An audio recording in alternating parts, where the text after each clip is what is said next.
Adapun kegiatan kita hari ini adalah dalam rangka ulang tahun Humas Polri. Makanya kegiatan donor darah ini kita laksanakan hari ini. Kemudian nanti ada bakti sosial, kemudian ada juga namanya pengobatan gratis.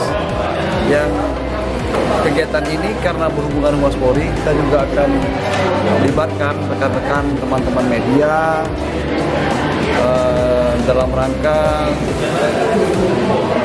bagaimana hal-hal yang berupa ulang tahun ini bisa bermanfaat bagi masyarakat, bagi kemanusiaan. Sehingga hari ini donor darah yang kita tahu bahwa banyak kekurangan darah pada saat ada yang membutuhkan, sehingga hari ini kita bagaimana menambah persediaan darah DPMI.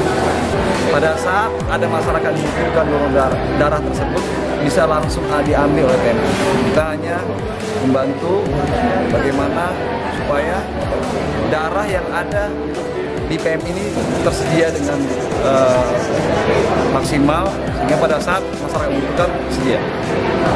Setelah darah ini terkumpul, harapannya bagaimana? Harapannya ya bisa bermanfaat bagi masyarakat yang membutuhkan